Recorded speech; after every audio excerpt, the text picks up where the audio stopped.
الله عليكم ورحمة الله تعالى وبركاته. سولو هذا بالشيء كنا سولو هذا channel كنا سما هذا فيلمس وأنا وأهي بايم نور سجال وصوت شيء دنيا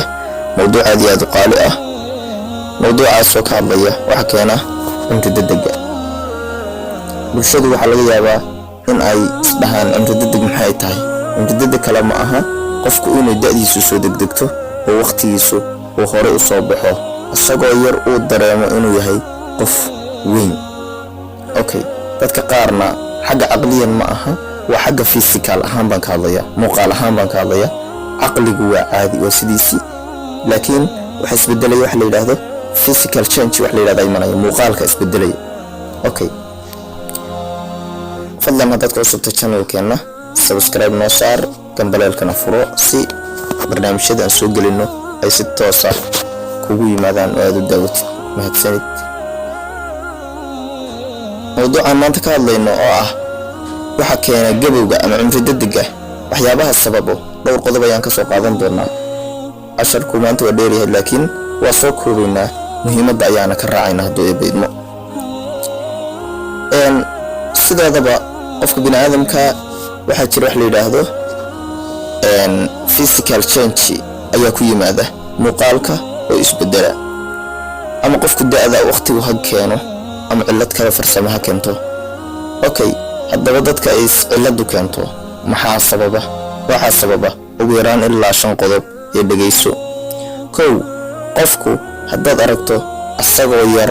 oo muuqaalkiisu muuqaal qof weyn yahay ama isbedel ku yimaado ama muuqaalkiisa jirkiisa immunization systemka ama difaaca jirkiisa oo duug noqday ama duugoobay haddaad aragtid waxa sababa 5 qodob ee si fiican dhagaha u amaah kow waxa loo yaqaan stress ama walwal qofku inuu walwalo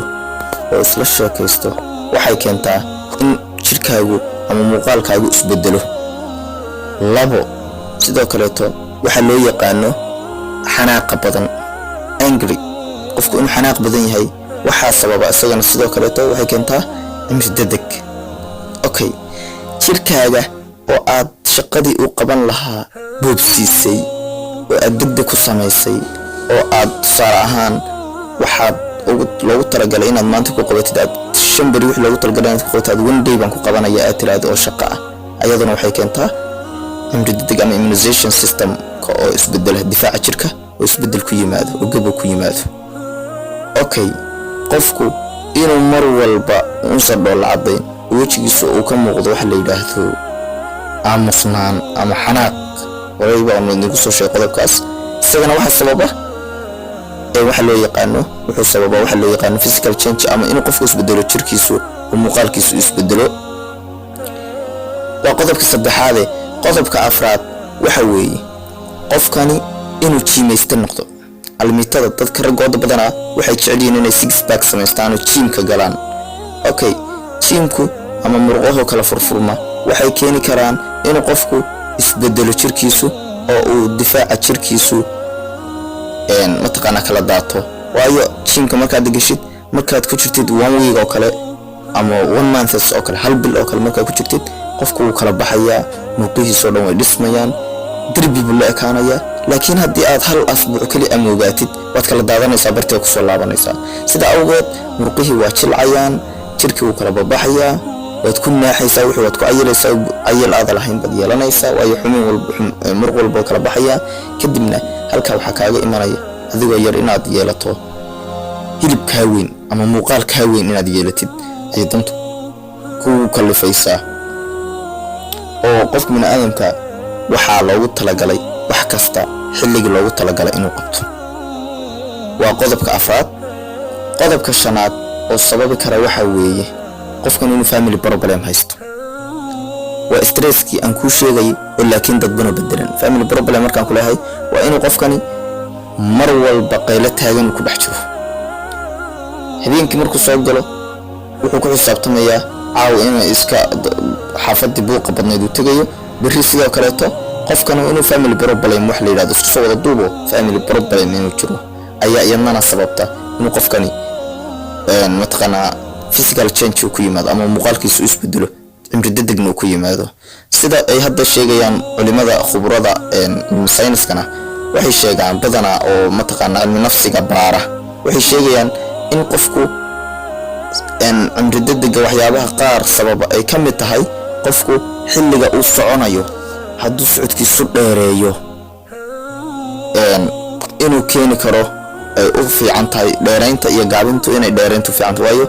inta yar tahay oo tartiibta aad u socotid meelaad 2 tilaabo qaadi lahayd haddaad 10 tilaabo qaadid intaas muqraha weynta ay shaqaynayaan baa la xisaabayaa weeye